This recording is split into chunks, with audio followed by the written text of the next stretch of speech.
Moi, je mourrai à 35 ans. Parce que je veux pas voir la Troisième Guerre mondiale. Je me laisserai mourir un jour d'hiver, où il fera beaucoup en dessous. Et je marcherai toute nue vers le nord, sur une route pas trop fréquentée, jusqu'à ce que mes pieds seront si gelés que je tomberai, doucement, comme une pierre, foudroyée par le froid et par la faim. Pourquoi tu t'arrêtes? Continue. Tu me donnes le frisson. Ça fait du bien. Je rêve à de la neige poudreuse, nue dans la neige. Ça va tes coups de soleil? Ça va mal. Tu devrais pas t'exposer. Faut savoir souffrir. C'est la loi du cosmos. Tony. Ouais. T'as vu ça? Il se passe la même chose dans le film. Ah, t'inquiète, c'est de la merde ce film. J'ai l'impression qu'il y a quelque chose d'important. C'est quand t'as dit il est 9h, c'est ça? C'est ça qui est important? C'est vrai, remarque, 9h c'est assez important comme horaire parce que c'est l'heure d'aller dormir.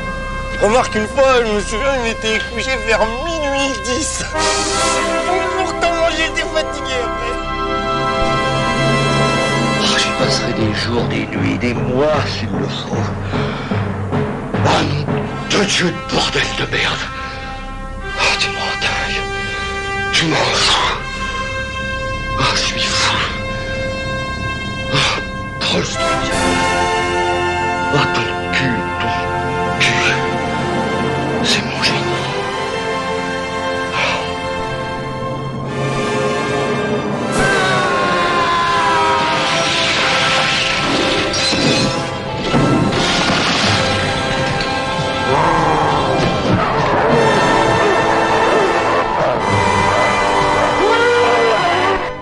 Finalement, pour moi, le cinéma, vous savez, c'est comme un dessin à la craie.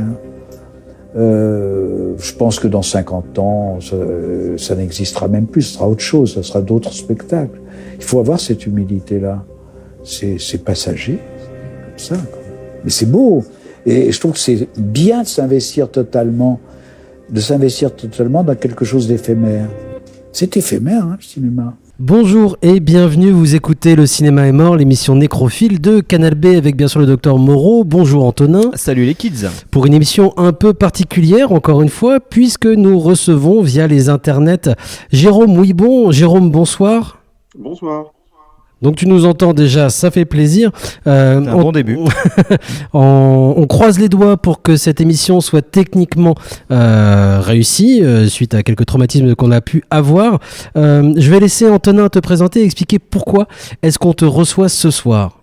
Eh ben ouais, on est très content. Merci d'avoir répondu à notre invitation. Alors entre soi, en premier lieu, on va surtout parler de cinéma français des années 70 parce que tu as lancé chez Studio Canal, l'éditeur DVD, une collection consacrée à plusieurs petites pépites, plus ou moins connu, on va dire, du cinéma français des années 70. Nous, on te connaît depuis pas mal de temps, parce que tu es assez actif dans le milieu de la cinéphilie depuis pas mal d'années déjà. Moi, je sais que voilà, j'étais très attentif toujours à ton travail de documentaliste, on va dire, d'archéologue du cinéma, parce que tu allais assez tôt, même dès le début d'Internet, chercher, exhumer en tout cas, toujours des vieux making-of, des vieilles versions de films, des scènes coupées de films pas très connus. Moi, c'est un peu comme ça que j'ai connu ton travail sur Internet d'abord, et puis aussi évidemment beaucoup sur beaucoup de DVD, puis de Blu-ray, où tu interviens régulièrement auprès de différents éditeurs, que ça soit dans le cinéma français majoritairement, j'ai l'impression, mais aussi le cinéma international, en tant que d'aller chercher vraiment des archives à peu près inédites, et choses que tu évidemment continues à faire dans ta propre collection chez Studio Canal, en allant chercher des vieux making-of, des vieilles interviews de tous les différents acteurs et réalisatrices des films que tu édites. T'es aussi, pour continuer un peu la présentation, tu es aussi un collègue, parce que tu es podcasteur avec Sylvain Perret, qui est vraiment qui est aussi quelqu'un qui avait un blog sur Internet au début des années 2000 qui faisait un travail relativement voisin du tien et qui travaille maintenant chez Gaumont sur le cinéma, le catalogue de chez Gaumont et du patrimoine. Et ce podcast, c'est Soyez sympa rembobiné, qui est un sujet plutôt original parce qu'il traite en fait d'une question de cinéma, mais d'un point de vue, on va dire, vidéographique, j'ai envie de dire, même si la télé est aussi présente. Mais en tout cas, voilà, de travailler sur, on va prendre Tony Scott ou James Bond et on va s'intéresser un petit peu à comment, voilà, comment il a été traité par les différentes éditions vidéo depuis le DVD, la VHS, le Laserdisc, et voir voilà comment cette mémoire du cinéma elle est travaillée via la question du support, quoi. C'est un podcast qui s'appelle donc Soyez sympa rembobiné et qui est excellent. Et tu es évidemment réalisateur de nombreux documentaires. Hein. Tu as fait également, tu as le prochain qui va bientôt sortir, il me semble que c'est consacré à la troupe du Splendide, mais tu as consacré des documentaires à Yves Robert, à Alain Gessua, à Claude Berry, à Belmondo, à Charles Bronson. Et le dernier que j'ai pu voir, et je crois qu'à l'heure où on enregistre, en tout cas, il était toujours disponible en replay sur LCP, il me semble, c'était un très beau documentaire sur le sujet de Cannes, de l'année 1968 à Cannes, l'année où le festival a été annulé. Et qui a été vraiment un super travail et qui va sûrement rentrer un petit peu en résonance avec les films qu'on va traiter de la décennie qui vient juste après. Est-ce que c'est une présentation qui te convient ? Oui, c'est un peu ça. C'est un peu étrange d'écouter ce parcours, voilà, donc, mais qui est cohérent. Enfin, je t'écoute et je dis oui, ça part un peu dans tous les sens, mais c'est ça qui est bien. Oui. Et c'est vrai que c'est gentil de parler de ce petit podcast amateur que je fais avec Sylvain Perret. On s'amuse beaucoup à parler de la perception du cinéma, mais à la maison, à la télévision. Voilà. Vous avez fait notamment un super épisode sur la dernière séance. Oui, et puis là, on vient d'en faire un sur Cinéma de quartier, l'émission de Jean-Pierre Dionnet. Vraiment qui raconte la même chose que pour la dernière séance, comment cette émission est née, comment elle a généré beaucoup de cinéphilie chez nous, quoi, et pour une génération qui n'était pas du tout, qui n'avait pas vu ces films en salle, évidemment, ce qui était le cas aussi d'Eddie Mitchell, qui nous présentait des films de Mitchum et Kirk Douglas. Moi, j'aime beaucoup ces gens qui sont des passeurs et qui transmettent leur cinéphilie à une autre génération qui était a priori pas destinée à autant voir toute une période. Évidemment, il y a la curiosité de la cinéphilie, mais là, on a été, que ce soit Dionnet ou Eddie Mitchell, ils nous ont abreuvé pendant j'allais dire des décennies, mais pas loin, plus de 10 ans en tout cas, de leur passion pour le cinéma.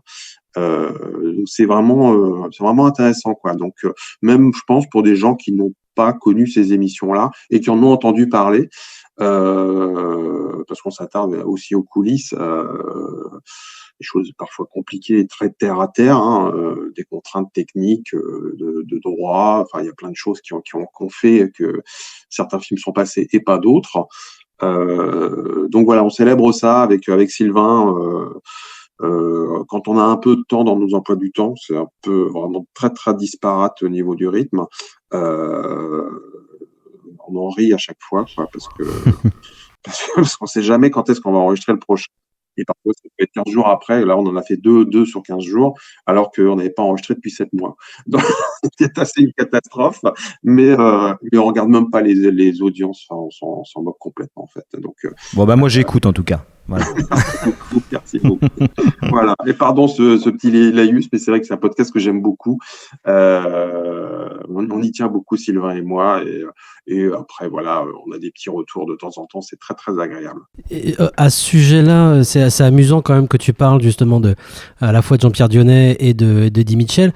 On pouvait se poser la question justement pour comment, sans rentrer dans quelque chose de trop psychologique, mais comment toi, en tant que cinéphile, je t'imagine cinéphile en fait. Tu me dis si je me trompe de toute façon à un moment. En tant que cinéphile, t'en arrives justement de cette cinéphilie à ce rapport à l'archive et même à l'objet justement. Justement, c'est amusant que tu parles de Dionnet et d'Eddie Mitchell, puisque c'était la télévision, c'est du coup des films qu'on découvrait, je pense d'ailleurs nous c'est pareil, sur le petit écran. Comment est-ce que tu t'expliques justement cette recherche de l'objet, toi ? Du bel objet justement qui va rendre hommage à ce film qu'on est en train de regarder. Il y a deux choses. Là, pour cette collection chez Studio Canal, évidemment, on parle des films tournés il y a, dans le meilleur des cas, 50 ans, et enfin voilà, entre 40 et 50 ans en fonction de l'année. Et souvent, quasiment pour tous ces cinéastes et acteurs, ils sont plus avec nous. Il y a quelques exceptions, et tant mieux, hein, Bertrand Blier, Joël Seria sont encore avec nous, et d'autres, mais beaucoup de comédiens sont morts. Je sors beaucoup de films de Girardot, Trintignant, voilà. Donc il y avait, je m'étais dit, allons vers l'archive. Surtout, c'est une décennie à 70 où la télévision française, mais aussi un peu belge, s'est beaucoup intéressée au cinéma. Donc, elle est beaucoup sur les tournages, a beaucoup questionné, ce qui était moins le cas dans les années 60 et un peu plus compliqué dans les années 80. Donc, il y a beaucoup d'archives, et quasiment sur chaque film. Et il y avait une volonté de comprendre, par ailleurs, pour moi, de me dire, prenons comment on a parlé de ces films à l'époque. Par exemple, là, je sors en septembre La moutarde me montonnait de Claude Zidi. Et donc, il y a une interview de l'année de sortie de La moutarde me montonnait, 74, de Pierre Richard pendant 1 heure. Et donc, pendant 1 heure, à l'époque, Pierre Richard, on voit où en est Pierre Richard de sa carrière. Évidemment, elle fonctionne du feu de Dieu, hein, en 74-75. Il est au top de enfin, il peut tout, voilà. Et de l'écouter parler avec beaucoup d'enthousiasme de Claude Zidi, et même parfois des différends qu'il a pu avoir sur certains gags avec Claude Zidi, de où il en est par rapport à son personnage de distrait, maladroit, machin, truc bidule qu'on connaît de cette époque-là, ça m'intéresse beaucoup. Et je pense que si on faisait une interview aujourd'hui de Pierre Richard, qui a 80 ans et quelques, on n'aurait pas du tout les mêmes réponses et le même regard en fait sur cette période. Là, moi, ce qui m'intéresse, c'est de me dire, voilà, on a Pierre Richard au cœur des années 70. Qu'est-ce qu'il fait? Et en plus, sur la longueur, c'est-à-dire que ça dure 1 heure. Donc, et ça, c'est vachement bien. J'ai la même chose avec Bernard Fresson sur un film de Serge Corbert qui s'appelle Ursule et Grelu. 1 heure avec Bernard Fresson, un acteur qu'on aime tous, qu'on a vu chez Sauté. Carrément, oui. Et là, mais écouter pendant 1 heure Bernard Fresson, c'est inédit, parce qu'il n'y a pas d'interview, il y a quasiment pas d'interview papier. Il a donné peu d'interviews, c'est pas un acteur de premier plan, hein, donc on l'a peu questionné dans la presse et tout ça. Et là, il y avait 1 heure. L'année de la sortie d'Ursule et Grelu, il en parle d'ailleurs, mais il parle aussi de Marguerite Duras, de Clouzot. Donc, moi, je vois ça, je découvre ça, je dis, mais il faut absolument partager ça. Et je trouve ça bien que ce soit sur un support physique. C'est une certaine pérennité. Alors évidemment, je ne sais pas à quoi ressembleront nos collections Blu-ray dans 10 ou 20 ans, mais en tout cas, voilà, ça accompagne le film, et je pense que ça l'enrichit d'avoir des archives d'époque, quand c'est possible, et encore plus avec des grands entretiens où ils sont en pleine forme, alors ils n'ont pas de recul, hein, mais enfin un petit peu quand même. Voilà, Fresson, moi j'étais fou de joie de me dire, voilà, une longue interview de Fresson. Je vais essayer d'en mettre plus, enfin encore plus dans les éditions suivantes. Il y aura Marielle pendant 1 heure, je ne sais plus sur quel film, mais magnifique. Marielle en 84, et il parle notamment de sa rencontre avec Seria sur Charlie et ses 2 nénettes, et puis évidemment les galettes par la suite. En plus, c'est souvent des interviews de carrière.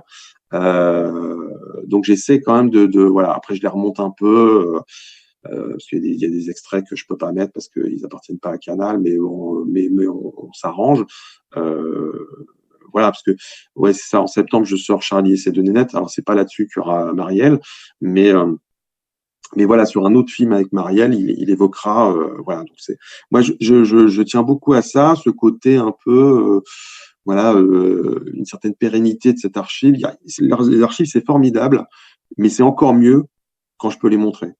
C'est-à-dire que si elles sont juste sur mon disque dur, franchement, je suis super content sur le moment. Hein, mais si je peux pas la montrer, ça sert pas à grand chose, quoi. À part la partager avec 2-3 potes comme ça, non, enfin ça n'a pas de sens en fait. Donc voilà. Par exemple sur le Je sais rien mais je dirais tout. Oui, c'est ça, de Pierre Richard. Je savais depuis très longtemps qu'il y avait un reportage d'1 heure sur le tournage. C'est quasiment pour ça qu'il est dans la collection, quoi. Dans le film. Mais je lui dis, alors si je le prends, je pourrais en plus mettre le making of, quoi. Donc, et c'est marrant. Alors, je fais une aparté, mais ça m'est arrivé aussi sur la vie privée de Sherlock Holmes avec l'atelier d'image de Billy Wilder, du coup. J'adore le film, hein. C'est un de mes films de chevet. Et il y a, je sais pas moi, 10 ans, presque 10 ans avant la sortie, de travailler sur ce Blu-ray, j'avais pu voir un reportage d'1 heure de la télévision allemande sur le tournage de ce film. Et en plus, si vous connaissez un peu la vie privée de Sherlock Holmes, c'est un film qui a été massacré au montage.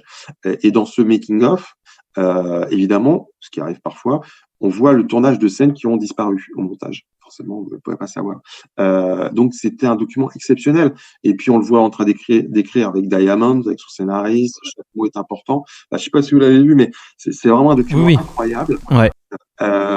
Et c'est vrai que quand l'atelier m'a dit, je connais bien Hugues Pesson qui travaille à l'atelier d'image, et je dis, mais tu peux pas trouver les droits de la vie privée de Sherlock Holmes, voir avec la MGM, parce que tu sais qu'il y a un making-of, et donc on pouvait déjà on pouvait imaginer cette édition, quoi. Alors je parle beaucoup, mais j'y pense parce que c'est un peu même cas de figure. C'est encore mieux sur le casse d'Henri Verneuil, toujours à l'atelier d'image. Hugues Pesson sécurise les droits qui étaient un peu bloqués chez Sony, tout ça. Et je savais que la RTBF avait mis en ligne sur un site à eux 5 minutes sur le tournage du casse. Donc super, je contacte la personne des archives. Je dis bah voilà, on est intéressé pour ce document, mais est-ce que c'est plus long? Elle me dit oui. Elle me dit rien. Elle m'envoie un fichier à télécharger comme on fait à chaque fois avec TC à l'image et tout ça. Mais elle m'envoie un fichier qui fait 1 giga. Je me dis 1 giga pour 5 minutes, c'est quand même beaucoup, quoi. Et en fait non, ça faisait 55 minutes. Et donc on était fous. Et en plus, la Sonoma, qui est donc le département archive de l'RTBF, venait de numériser, parce que c'était tourné en 16 mm, et le restaurer en 2K. Et donc là, on est parti sur une édition qui n'était pas du tout celle prévue au départ, avec ce making-of d'1 heure. Entre-temps, je découvre qu'il y a une adaptation en bande dessinée en Argentine du casse, ça nous a hurlé de rire. Et il y avait un autre montage, et ça a pris des proportions dingues, et je suis très content qu'on ait trouvé tout ça ensemble, hein, je suis pas le seul, et qu'on ait fait cette édition du casse. Voilà, un Belmondo. J'ai beaucoup travaillé sur les films de Belmondo, mais c'est assez fascinant ce qu'on ait pu faire sur ce film, que personnellement, en plus, je n'aime pas tellement. Oui, c'est voilà. Ouais, c'est pas une des plus grandes réussites des Verneuil, ouais. C'est bien quand même ça. C'est un préquel de Hit, c'est pas mal le casse quand même. Et comment du coup t'es tombé là-dedans, toi, dans cette recherche d'archives? Alors c'est un peu loin maintenant, mais c'est au lancement du DVD. Je vais faire très court. Au lancement du DVD, moi je travaillais, rien à voir, je travaillais à Canal Jimmy sur une émission qui s'appelait Destination Série avec Alain Carazé et Jean-Pierre Denet. Et donc il y avait le DVD qui commençait, et il commençait à y avoir des bonus, mais vraiment embryonnaire, en tout cas en France. Hein. Il y avait un temps de retard par rapport aux États-Unis. On est en 99-2000. Et je contacte Studio Canal déjà, et je leur dis, bah voilà, il venait de commencer la collection Belmondo, où il y avait eu Peur sur la ville, je crois, et c'est tout. Et donc je contacte parce que j'aimais Belmondo, tout ça. Et là, ils me disent, on va sortir le Magnifique. Et je leur propose de faire un commentaire audio avec Philippe de Broca, parce qu'en plus c'était moins cher d'enregistrer un commentaire audio que de sortir une caméra Betacam, enfin des économies d'un autre temps, hein, évidemment, mais c'était cher de sortir une caméra et de filmer. Et donc je leur propose de faire ça parce que je me dis donc c'est un autre travail que l'archive, mais se dire créer de l'archive pour le coup, c'est-à-dire qu'il reste une trace de ces gens, de ces artistes, de ces talents. Enregistrons voilà, des commentaires ou des interviews, parce que comme ça, il restera une trace de ces gens dans 10, 15, 20 ans. Et c'est vrai, mais je n'étais pas le seul à le penser. Hein. Il y avait un tout petit mouvement, le patrimoine, on n'en parlait pas encore beaucoup, mais il y avait quand même un mouvement de se dire, voilà, enregistrons, mettons de côté. Et c'est vrai qu'aujourd'hui, ces commentaires, je pense à Tavernier, par exemple, on a une trace quoi de Tavernier qui commente ses films. C'est génial, c'est génial. Donc, moi, j'aurais adoré ça quand j'étais étudiant. Et donc, on enregistre avec De Broca ce commentaire audio. En plus, on se fait voler la politesse par Tavernier, qui, lui, est le premier à avoir enregistré un commentaire audio sur la fuite d'Artagnan. Et De Broca, c'était le deuxième. Bon, il n'y avait pas de course, hein, mais c'était marrant, quoi. Donc, je pensais qu'on serait les premiers, quoi. Et donc, voilà. Et puis, j'ai fait Jacques Deray sur Le Marginal, qui est pas non plus un film que j'aime beaucoup, mais Jacques Deray était extraordinaire. Il était venu à la séance d'enregistrement en studio avec des notes. Il avait dit, tiens, juste avant, il m'a dit, cher Jérôme, je voudrais parler de ça, et puis l'utilisation de la musique, et ça a été génial. Il a été parfait, quoi. Donc voilà, là, c'était la volonté de créer de l'archive futur. Donc, je sais pas si ça répond à votre question, mais et puis, ouais, j'aime découvrir des choses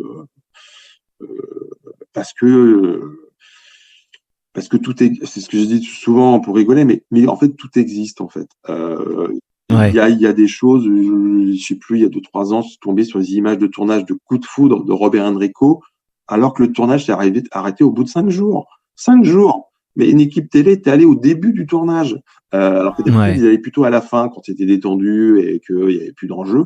Et là, c'était une équipe de la télé flamande, belge flamande. Ils ont des archives de malades, eux, donc j'en prends souvent. Et ils étaient allés sur le tournage de Coup de foudre. Même Jérôme Enrico, le fils de Robert Enrico, n'en avait pas n'était pas du tout au courant de ça. Lui, il avait les rushs de ce qui avait été tourné pendant 5 jours, en scope et tout ça. Et quand je lui ai envoyé les images, quoi. Et alors, je les ai pas encore utilisées, mais je ne désespère pas de les utiliser dans un documentaire un jour prochain, parce qu'il y a ça aussi. On y compte bien. Puis après, qu'est-ce qu'on en fait? C'est-à-dire que c'est ça. L'archive, elle est géniale, mais il faut la contextualiser, il faut l'éditorialiser. On peut pas. C'est ce que je fais sur les scènes coupées sur certains films de chez Studio Canal. Je me vois pas balancer juste les scènes coupées. Je veux, quand j'ai et puis en plus j'ai l'info, expliquer pourquoi elles ont été coupées. Ça n'a pas de sens, c'est du gâchis en fait, de balancer des trucs sans expliquer pourquoi. Donc même avec, ça pourrait être juste un synthé qui parle. Bon là, je présente les scènes coupées sur Le secret de Robert Enrico, justement qui est sorti là il y a quelques jours, parce que je sais pourquoi elles ont été coupées, parce que c'est pas des scènes utiles, c'est souvent le cas. Hein. On coupe parce que ça sert pas à grand chose, mais bon, je les avais trouvées, ça aurait été un sacrilège de pas les mettre. Voilà.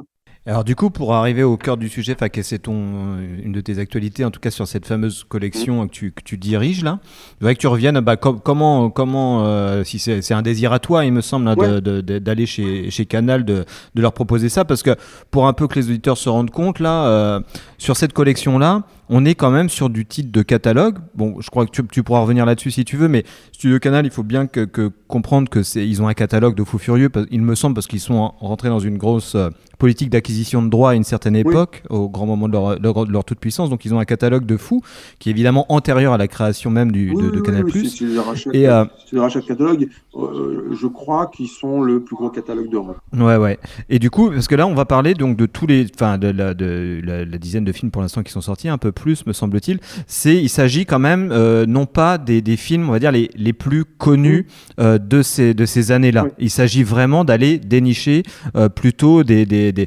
petites pépites ou des films, des fois, tombés dans l'oubli. Moi, c'est une période que je connais un petit peu, mais c'est vrai qu'il y a quand même eu des films dont j'avais jamais entendu parler. Je pense à Une vieille fille en particulier. Enfin bref, si tu pouvais revenir un peu sur cette idée cette volonté aussi de remettre cette sorte de petite veine du cinéma français des années 70 un petit peu en lumière via le truchement de cette collection Blu-ray. Alors, je réponds d'abord à la fin de ta question.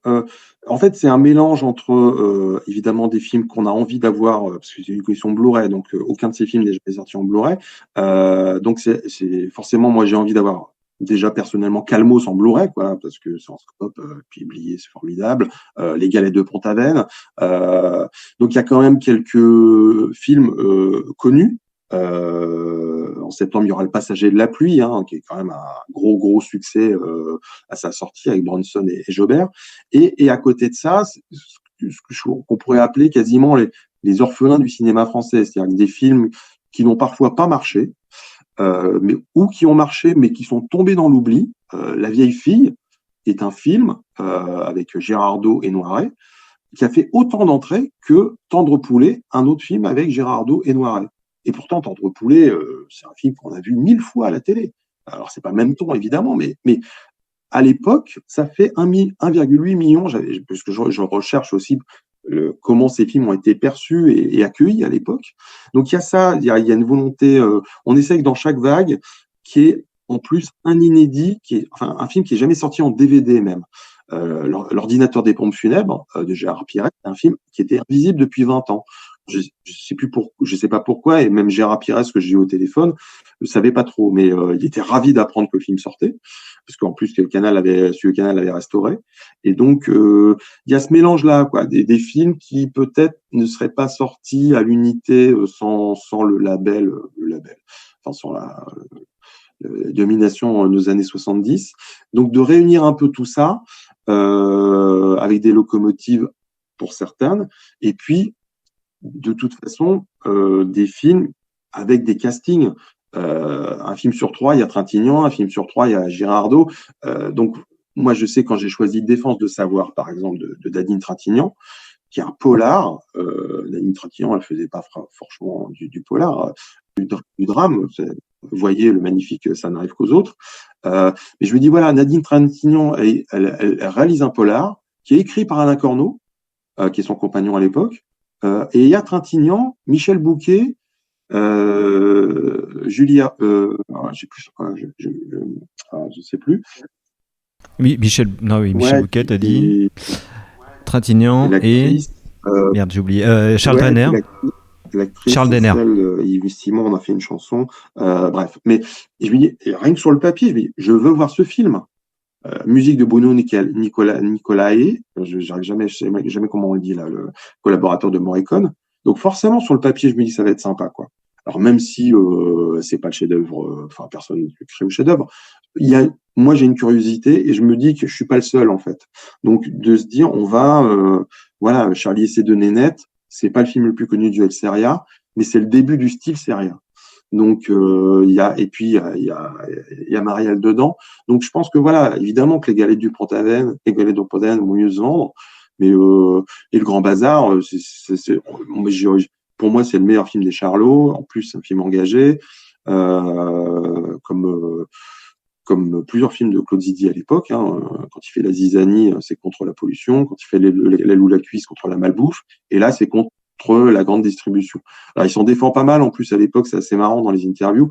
Non, c'est pas un film engagé, parce voilà, il veut mettre en avant le côté gag et tout ça, mais avec le recul, nous, on sait très bien que tout ça est très engagé, parce que c'est ce que j'aime dans le cinéma des années 70, c'est qu'en fait, il est tout le temps engagé. Enfin, tous les films sont engagés. C'est-à-dire que même Gérard Horry, quand il fait Rabbi Jacob, il fait un film engagé, alors que on pense pas à Horry pour un cinéaste engagé. On pense à Yves Boisset, Costa Gavras, mais à sa manière, Horry, il est dans son époque, et l'époque veut, post-68, qu'on se pose des questions et qu'on y réponde dans ces films. Et donc, pour revenir à ce que tu disais au début, en fait, cette collection, elle est née du succès de celle de Jean-Baptiste Thoré, Make My Day, qui est donc une exploration du catalogue de Studio Canal avec les goûts de Jean-Baptiste. Et j'en avais parlé aux gens à l'équipe de Studio Canal au marché international du film de patrimoine, film classique à Lyon, qui est en parallèle du Festival Lumière. Donc cette idée est née là. Je salue Gérald Duchossois s'il écoute ce podcast, en se disant voilà, explorons une décennie plutôt que par réalisateur, que par acteur, ce qui est très bien. Explorons une décennie d'un pays, et pour le coup, années 70, parce que enfin, moi je suis né en 73, et comme autant Patrick Brion, il aime parler des films qu'il voyait quand il était enfant, et ben moi c'est pareil, et on est tous un peu pareil, on est attachés quand même à une cinéphilie qui renvoie à l'enfance, des films que j'ai vus à la télé, les Pierre Richard et tout ça, mais en même temps, moi je regardais ça avec je riais beaucoup à Pierre Richard, mais quand je regarde Je sais rien mais je dirais tout, je vois bien qu'il y a un discours contre les trafiquants d'armes, les fabricants d'armes, c'est pas juste une comédie, voilà. Ça répond un peu à ton question. Ça répond complètement à ma question. On va faire une petite pause avec un morceau extraordinaire tiré de ce film de Pierre Richard que tu viens d'évoquer et qui sera encerclé par 2 extraits de films tirés de ta collection, et on se retrouve juste après. Bonsoir madame. Qu'est-ce que je vous disais? Vous croyez pas obligé de finir votre assiette, hein, Fred? C'est dégueulasse. Bon, vous trouvez? Oh, les sauces qu'elle m'a fait. Et on s'étonnera après que j'ai le foie démoli. Vous croyez pas qu'elle pourrait me faire de temps en temps une petite tranche de jambon, quelque chose de léger avec des chips, non? Toujours des roux, des beurres blancs, des béchamels, des farces, des trucs du Périgord, de Normandie, des cailles au raisin, tiens, vous vous rendez compte, non? Salope. Et le matin au petit déjeuner, qu'est-ce que vous faites? Oh, petit déjeuner, des trucs lourds, de la farine de soja? Oh, farine de soja, qui parle de farine de soja? Horrible matière, hein? Un peu de salade, Fred. Oh non, tu vas pas nous faire bouffer encore ta salade, non. Vous laissez pas faire, Fred. Mais je la connais, sa salade. C'est plein d'huile d'olive, de lardon, de saloperie, là. Ah, tiens, à propos, je vais vous mettre des petits anchois. Des anchois? Alors sans moi, hein? Sans moi, non, parce que moi, j'ai déjà comme une lourdeur. Déjà, je me sens pas très bien. Les cailles au raisin, j'en ai plein le cul, si tu veux savoir. Qui c'est qui est très gentil? Les gentils. Qui c'est qui est très méchant? Les méchants. Qui a tous les premiers prix? Les gentils. Qui roupille au dernier rang? Les méchants. Qui fait des économies? Les gentils. Et qui gaspille son argent? Les méchants. Qui c'est qui vend des fusils? Les gentils. Qui c'est qui se retrouve devant? Les méchants. C'est comme un guignol spectacle permanent. Et vive l'école et vive le régiment. Tout le monde en rigole et tout le monde y croit. Mais pourtant, pour qui t'as de l'antipathie? Les gentils. Pour qui t'as un gros penchant? Les méchants. C'est travail, famille, patrie, les gentils. C'est la retraite à 20 ans, les méchants. Oh!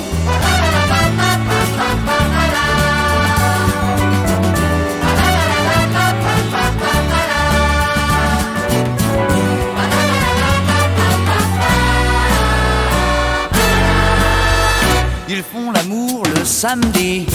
Les gentils. Ils font ça n'importe quand, les méchants. Ils crèveront le cul béni, les gentils. Ils crèveront le cœur content, les méchants. Les gentils méchants.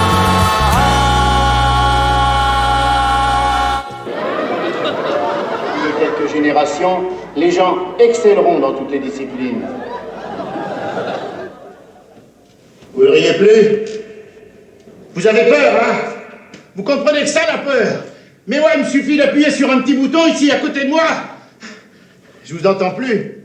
Hein? Vous m'écoutez maintenant? Vous m'écoutez parce que vous avez peur? Et vous avez peur parce que vous savez que j'ai tué? Eh ben oui, j'ai tué parce que je voulais parler. Mais vous n'avez peut-être pas besoin qu'on vous parle, hein? Vous n'avez peut-être pas besoin qu'on vous parle, ou en tout cas, pas comme ça. Vous savez pas écouter, vous savez pas voir. On vous a endormi.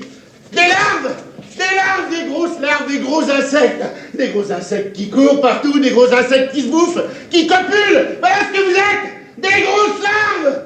Et moi qui voulais vous réveiller, mais non, vous restez là, dans vos petites cages, et vous rigolez, vous digérez en rigolant. Et vous osez me juger, moi, vous osez me juger, avec vos yeux morts, des morts qui me jugent, moi. Et vous pouvez rester comme ça sans rien faire, mais moi j'ai essayé de faire quelque chose, moi j'ai tenté de faire quelque chose, et tout seul, personne m'a pu m'en empêcher. À tous les instants de votre vie, vous tuez en bouffant, vous tuez en dormant, vous tuez en faisant l'amour. Mais tout vous est indifférent, rien ne vous révolte. Moi j'ai gueulé, moi j'ai crié, j'ai hurlé, personne ne m'a entendu. Mais il n'y a qu'à voir vos yeux, des yeux vides, des yeux morts, des yeux morts comme vous. Oh, je vous aime pas, je vous déteste, et je me déteste encore plus. Alors, c'était un petit montage d'extraits goulayants tiré de cette collection Nos années 70 que pilote notre invité Jérôme Ouibon, qu'on retrouve. T'es toujours là, évidemment. Et bon, voilà, moi j'avais envie qu'on continue de causer de cet esprit des années 70. D'autant plus que moi, j'ai l'impression... Alors, on parle vraiment... bon, je pense que je vais faire un gros truc, il n'y aura pas de questions, mais je pense qu'il y aura matière pour que tu rebondisses. Mais moi, je sais que c'est un territoire qui m'intéresse vachement, que souvent, tu l'as dit, voilà, c'était des films qui étaient rares, qui n'étaient pas sortis. Donc, c'est des films que moi, je me procurais, voilà, évidemment, complètement illégalement. Et des trucs, l'ordinateur des pompes funèbres, c'était un peu ça. Certains Gérard Pires, d'autres Gérard Pires, c'était un petit peu ça aussi. Et c'était vraiment... Et j'avais l'impression d'être dans une niche. Alors déjà, que des fois, quand t'es cinéphile, tu te dis que t'es vraiment dans une niche. Alors, quand t'es cinéphile et que t'aimes bien le cinéma français qui est hors nouvelle vague, t'es encore plus dans une niche. Mais alors, le cinéma français, on va dire, populaire ou d'exploitation des années 70, c'est vraiment la mini-niche qui intéressait à peu près à 3 personnes. Mais moi, j'en faisais partie et c'est un truc qui m'intéressait. Et c'est vrai qu'il y a ce truc... je le dis d'autant plus que tu as donc du coup fait ce documentaire super là, qui s'appelle Cannes 68, il me semble, sur ça, et qui revient un petit peu sur vraiment évidemment la révolution que ça a été en France, la révolution en tout cas le grand événement que ça a été en France culturellement, socialement, politiquement et tout ça.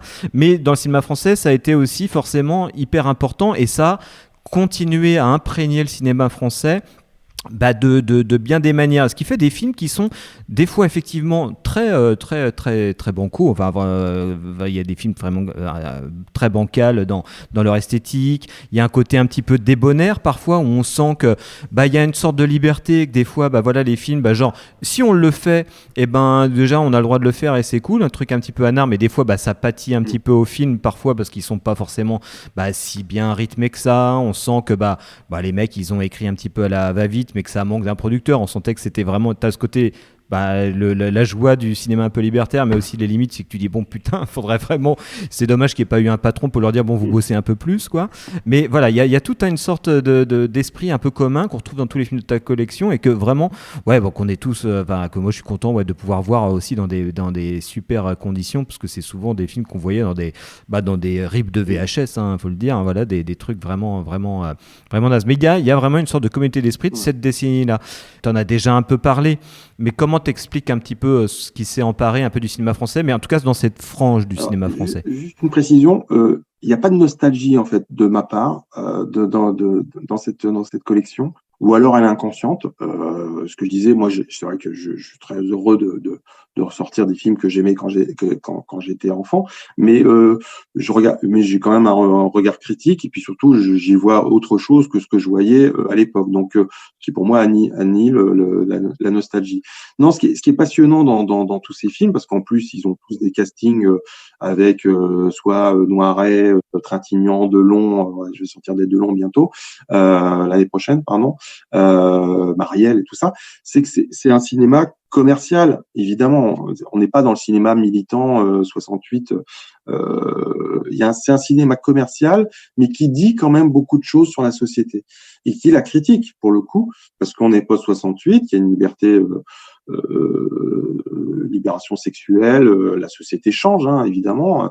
La nouvelle société de Chaban-Delmas, hein, quand il est Premier ministre, en 69-70, enfin le projet d'une nouvelle société. Et puis évidemment, sous Giscard, il va quand même passer, le droit à l'avortement, l'âge légal 18 ans, la majorité. Enfin, il se passe plein de trucs. Et puis culturellement, enfin, c'est le début du magazine Actuel, de Libé en 73. Il y a c'est toute une. Le cinéma participe à cette révolution. Dans la musique, c'est toute cette génération d'auteurs, compositeurs, interprètes, Souchon, Julien Clerc, et qui balayent évidemment plutôt des artistes qui étaient juste des interprètes. Hein. Enfin voilà, il se passe un truc qui me semble intéressant. Et ce que je disais tout à l'heure, c'est ça. Donc, faisons un panorama de ce qui a pu se produire et dans le cinéma français, sans tomber sur des clichés. Ah bah c'est super, les Renault 16 dans Paris, on pouvait se garer. Et puis voilà, donc les troquets et le jambon beurre. Non, ça, c'est marrant. Et puis, ça nous fait plaisir, mais c'est pas ça le sujet. Quoi. Donc, et on voit bien tous ces cinéastes. Et je pense que c'est lié à mai 68 et la création, par exemple, de la SRF, la Société des réalisateurs. Il y a une prise de conscience du syndicat des réalisateurs. Voilà, ils sont quand même, ils peuvent agir face. En plus, il y a les chaînes de télé qui commencent à produire, donc voilà, c'est sournois encore, mais ils vont imposer certaines choses. Donc voilà, ces cinéastes, et on parle de Hervé Suard, c'est un cinéaste que j'adore, parce que lui, on pourrait dire facilement qu'il est en marge du système par le ton de ses films, mais en fait, il est dans le système quand même, parce qu'il il tourne avec Delon, il tourne avec Girardot. C'est vrai que Traitement de choc, quand on l'intègre dans un cycle Delon, je pense que les fans de Delon Polar, ils doivent être un petit peu décontenancés. Donc parce que bon, évidemment, il court nu sur la plage, donc sa fanbase féminine est plutôt, c'est ce que disait Jesua, ça a participé au succès du film. Enfin, quand on voit le film, on est très très loin, alors très très loin des trucs qui va tourner avec Lautner ou De Ray, donc que j'aime beaucoup aussi. Hein.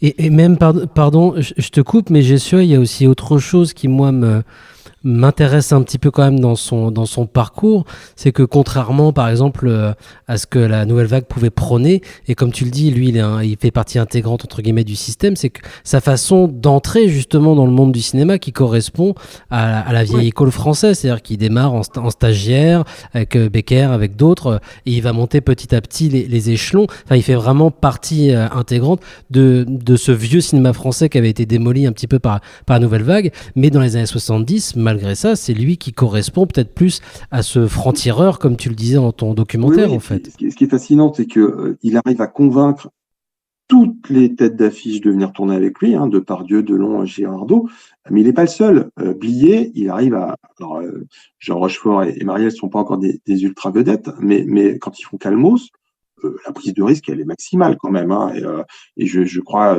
que c'est Marielle ou c'est Rochefort qui disait sur le plateau, on est en train de tourner une folie, quoi. Donc, ce qui est vrai, hein, et encore aujourd'hui.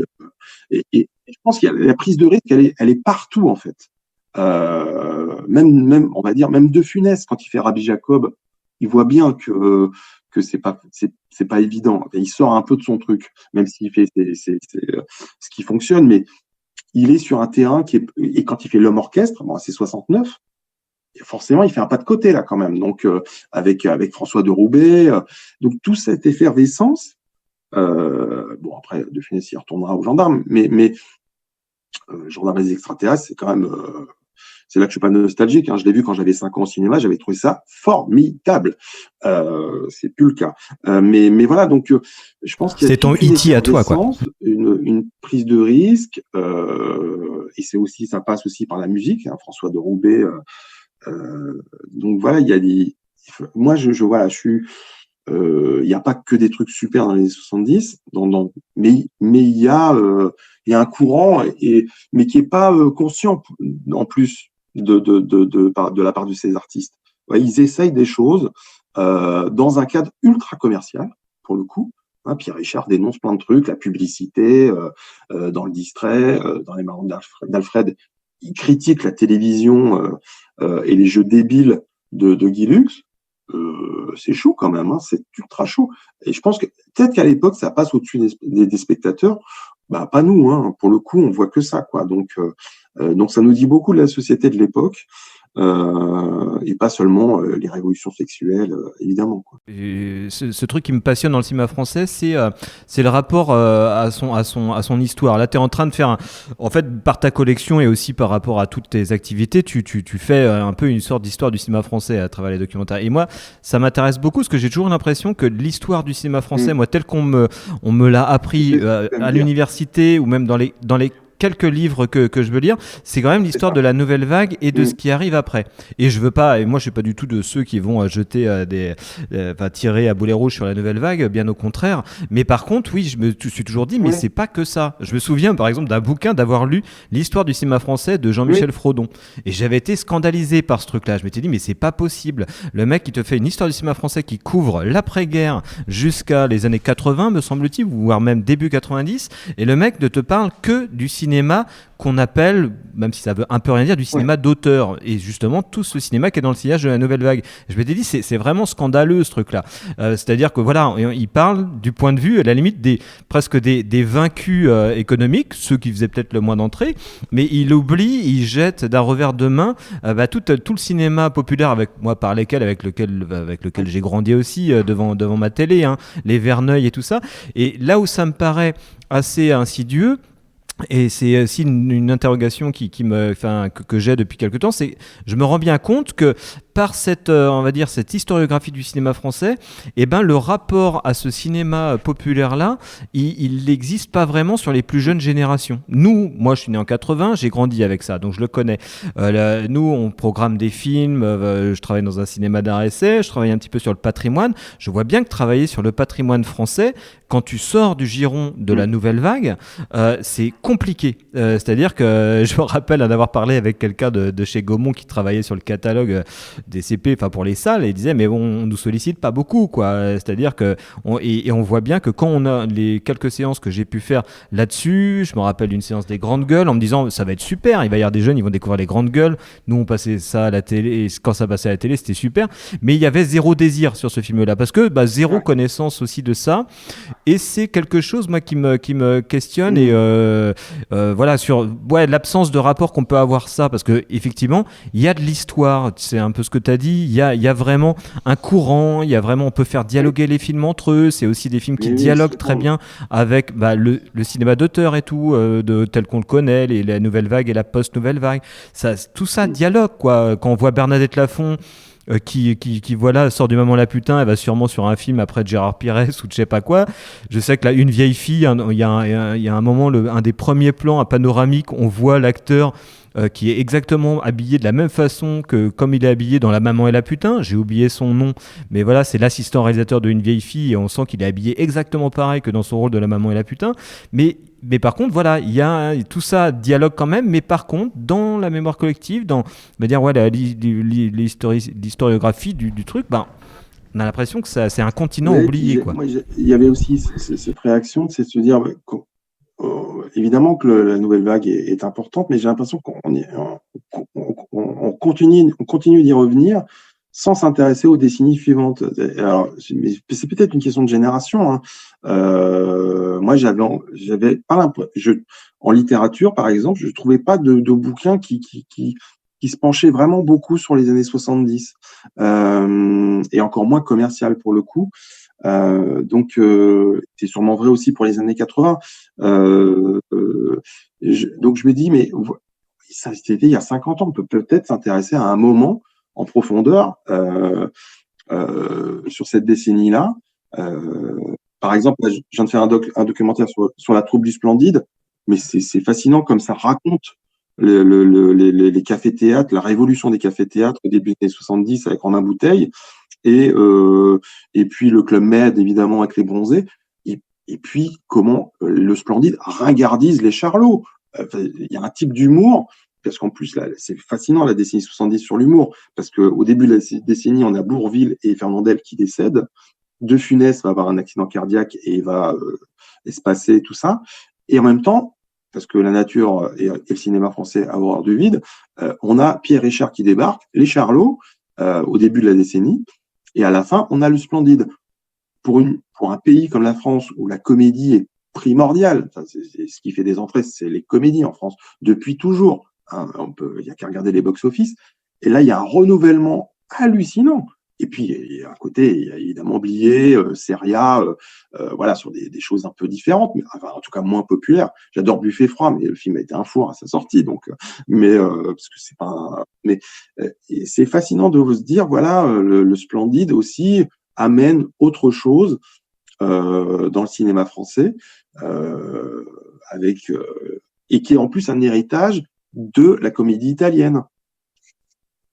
De Monicelli, ce qu'a déjà fait Yves Robert, hein, dans Un éléphant ça tombe énormément, je résume, mais c'est mes chers amis, c'est un peu la même chose.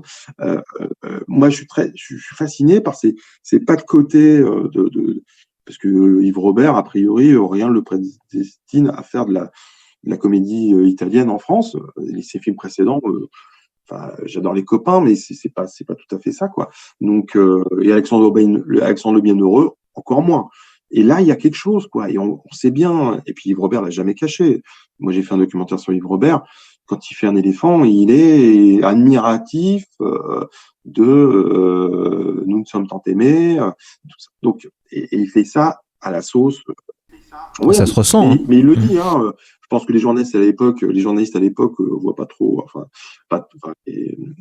suis pas sûr que Michel Drucker faisait le rapprochement, mais voilà, il s'en cache pas, et Dabadi non plus. Dabadi, immense observateur de la société française.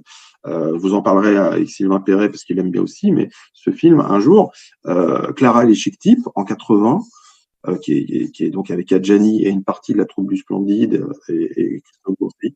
Qu'on a déjà évoqué, nous, pas mal dans l'émission, ouais. C'est génial. Qui raconte formidablement la jeunesse de 80, enfin en tout cas celle qui a 25-30 ans, et qui est paumée en fait, hein, qui ne sait pas trop comment passer à l'âge adulte. C'est un film fascinant, hein, alors que Dabadi, il a peut-être 50 ans déjà, ou 45, et qu'il ait réussi à capter ça à l'ère du temps, ce qu'il fait aussi dans La Gifle, hein, quelques années avant. Je trouve ça hallucinant. C'est un film que j'aime beaucoup, et la musique de Michel Jonas, c'est formidable. Bref, Avant qu'on se quitte, j'avais une vraie question. Je suis pas sûr que tu vas venir. On sait pour les années 70 aux États-Unis, la fin de cet âge d'or, il y a la Porte du Paradis, il y a différents événements qui font que voilà, ça s'arrête, l'âge d'or du cinéma américain des années 70. En France, en revanche, ça me paraît beaucoup plus flou quand même. Via ta collection, évidemment, on se remémore, nous, là, par exemple, tout ce qui a pu faire la richesse de cette décennie. Qu'est-ce qui se passe en France fin 70, début 80, pour qu'il y ait un changement, s'il y a un changement? Alors, je pense que le changement, en fait, on pourrait dire que la décennie 70 commence en 69, hein, après 68, et s'arrête en 81 en fait, parce que c'est lié quand même au fait que la gauche passe, ou même on pourrait dire qu'elle s'arrête en 84 même, avec l'arrivée de Canal+, qui va changer la manière de financer les films, et puis il y aura une grosse baisse des entrées après l'arrivée de Canal+, parce que dans les années 70, la fréquentation se stabilise, ce qui n'était pas arrivé depuis 20 ans, à cause de l'influence de la télé. Mais dans les années 70, ça se stabilise. Les gens continuent à aller au cinéma. Après, ça va se casser la gueule dans les années 80, et jusqu'à la fin des années 80, où là, ça va être la catastrophe. Donc, je dirais que le shift, c'est vrai que moi, je trouve que Diva, par exemple, c'est un bon marqueur du changement, en fait. Il y a une révolution visuelle avec Diva. Parce que c'est vrai que le cinéma des années 70, je sais que j'ai eu une discussion avec quelques amis il y a quelques semaines où on se disait, trouvons les films tournés en scope dans les années 70. Eh ben, on n'a pas pu en trouver 10, et on a cherché. Alors, à part les productions Fechner, donc La Moutarde me montonnait, par exemple un documentaire de François Rachenbach sur Johnny Hallyday dont le nom m'échappe, puis qui tourne en scope pour le coup et qui est sorti en salle. Il y a très peu de films dans les années 70 qui sont tournés en scope pour des questions comme les coproductions avec la télé imposées, le 1,66. Voilà. Mais on voit bien, dans les années 80, ça revient. Patrice Lecomte va tourner plein de films en scope, Luc Besson, évidemment, Tavernier, Une semaine de vacances en 80, c'est en scope. Je crois pas me tromper en disant ça. J'ai un doute, mais je crois que c'est vrai. Donc, il y a aussi une révolution visuelle et Diva y participe. Alors, Diva est pas en scope, mais avec son chef-op, Rousselot, Philippe Rousselot, je ne me trompe pas, et Hilton McConico au décor. Donc, je pense qu'il y a, puis c'est la publicité aussi qui apparaît. On parlait un peu de Tony Scott au début. Voilà, donc, et puis c'est vrai qu'il y a la culture va être la gauche au pouvoir va changer la donne et la création de Canal+. Donc voilà, mais il y a évidemment le début des années 80, il reste encore plein de films qui ressemblent à des films des années 70.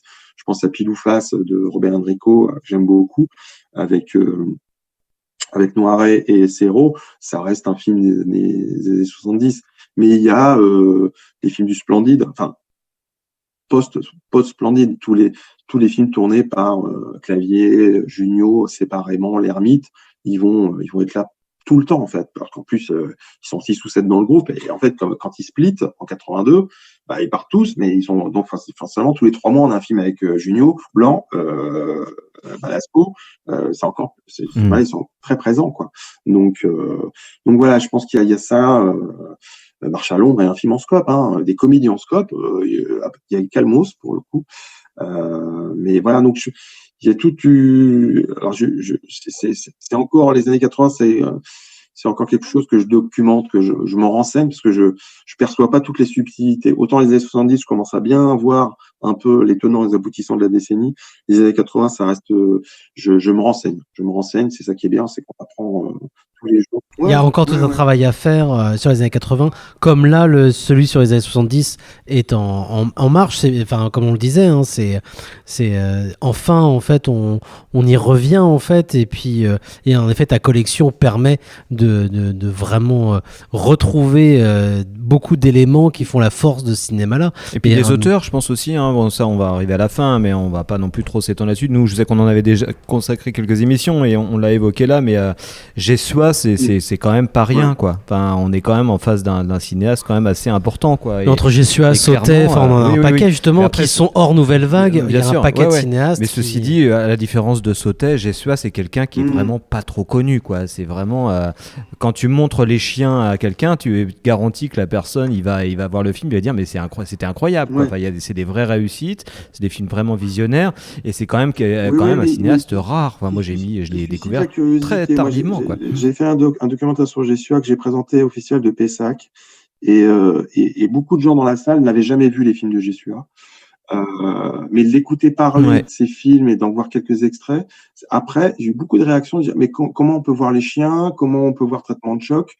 Alors évidemment, c'est un public de cinéphiles, mais qui connaissait pas Gessua. Et je pense que les films ont gardé une énorme force, je crois. Les Chiens, c'est un film fascinant. Ah oui. Les Chiens, c'est alors, génial. il faut savoir, Studio Canal justement possède la plupart des droits des films de Gessua, donc c'est vrai qu'il y a déjà il y a 2 ou 3 films qui étaient sortis déjà chez la collection de Torre, Un Make My Day. Il y avait Les Chiens justement en toute innocence aussi. Là, dans ta collection nos années 70, on a déjà justement Armageddon et Traitement de choc. Et voilà, et ces films sont aujourd'hui en tout cas disponibles. Même La Vie à l'envers aussi est disponible. Donc ils peuvent être vus. Ce qui reste maintenant, c'est en effet de le faire connaître au grand public, mais savoir que ces films sont disponibles, il y en a assez peu. Et ton documentaire que tu avais fait, qui est super d'ailleurs, je me permets de te le dire, où vraiment on laisse la parole à Alain Gessua, où il parle, et ça fait du bien en fait de voir ce genre de film où on laisse la parole, voilà, c'est vraiment bien. Gessua, c'est pas moi qui ai tourné cette interview, c'était Jean-Élie Laprune qui avait mené cet entretien, et ces rushs dormaient en fait. Je connaissais l'existence de ces rushs, et moi j'avais interviewé Gessua pour Casque d'Or, pour les bonus de Casque d'Or quelques années avant. Parce qu'il avait été assistant stagiaire dessus. caméra. Donc, Stagiaire, il m'avait raconté, parce qu'il n'est pas crédité au générique, et quand il avait été très surpris, je l'appelle. Évidemment, il avait 17 ans, donc c'était le dernier survivant, c'était le plus jeune sur le plateau, donc il était encore parmi nous. Il m'a expliqué, stagiaire caméra, à l'époque, en 51, j'étais chargé de ramasser les mégots sur le plateau. Mais évidemment, comme il est devenu purin, après, il s'est beaucoup intéressé à ce que faisait Becker, pour le coup. Ça l'intéressait le cinéma et pas juste ramasser des mégots. Et puis on avait parlé de cette histoire il avait tourné un épisode de Flash Gordon, une série américaine tournée à Marseille avec un co-réalisateur autrichien. Ça m'avait beaucoup fait rire, un petit côté auberge espagnole avant l'heure. Et le type et j'avais bien vu que le type était charmant, avait l'œil qui brillait, même si ça faisait 10 ans qu'il faisait plus de cinéma. Quand il en parlait avec enthousiasme. Et quand j'avais découvert ses rushs, je me dis, en fait, on pourrait le faire juste avec lui. En plus, c'est vrai qu'il y avait le confinement et tout ça. Et je m'étais dit, c'est le moment. Prenons ses rushs et laissons-lui la parole pour parler de son assistanat, parce que forcément, il a couvert 50 ans de cinéma. Parce que je sais qu'il pouvait tenir on pouvait tenir une heure avec lui seul, ça serait passionnant. Et je vois bien quand, j'ai montré ce film, il faut voir ces films, quoi. Il donne envie de voir ces films. C'est ça qui est génial, en fait. Complètement. Toi aussi, tu nous as donné envie de voir des films. Alors, merci beaucoup, Jérôme. En tout cas, c'était super. C'était un vrai plaisir. Donc, on rappelle évidemment, donc voilà, tu es responsable là en ce moment, en tout cas, de la collection Nos années 70 chez Studio Canal, qu'on peut retrouver un peu partout, bien évidemment. Donc, c'est chaque trimestre plusieurs titres qui sortent, des plus connus, et puis des pépites que tout le monde a oubliées, sauf toi, accompagnés évidemment de bonus que tu présentes aussi. Et puis, on peut retrouver tes films là, le prochain, par exemple, comme tu disais, sur le Splendide, sera diffusé tout début juillet. Tu me précises ça ? Oui, il passe sur France 3 le 7 juillet et il raconte de leur rencontre à leur séparation, qui est quand même assez rapide pour le coup.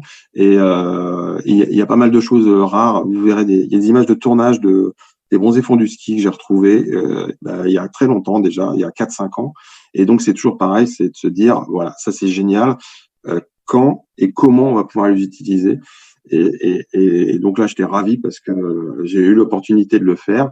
Et donc, vous verrez Jean-Claude Duss conclure à Val d'Isère parce qu'il a réussi. Juste du teasing. Très beau teasing.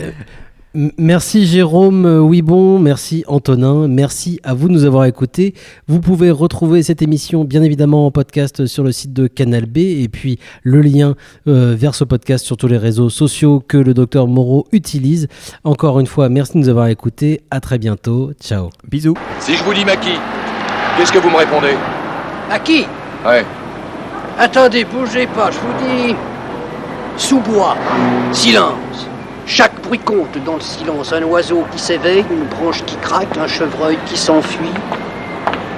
Progression à pas feutrer sur la mousse. Vieille chaussure parfaitement culottée, c'est l'aube rosée. Dans les creux des petites nappes de brouillard. Hop, le chef s'arrête. On est arrivé au point de rendez-vous, un arbre mort, un mélèze. Maintenant, on va attendre les autres. Les gars de Fleurac, les gars de Mérouge. On s'assied, on sort un paquet de tiges, on se le partage à 10. Personne parle, on fume. C'est la première, celle du matin, la meilleure. On est bien. On a un peu peur, mais on est bien. On trône. Les femmes, on n'y pense pas, on s'en fout. Oh. Ça nous manque pas du tout, leur semelle compensée. On tire sur la cigarette et puis c'est tout. Hop, le chef sort son cognac, il dévisse le bouchon, on se dit, avec un peu de bol, il va nous enfiler une goutte. C'est du bon, du 15 ans d'âge. Et il nous regarde, il comprend, on se passe la fiasque. Pas une parole de prononcer. C'est pas la peine. On est comme les 10 doigts de la main, jamais d'histoire de pataquès, de... Oh,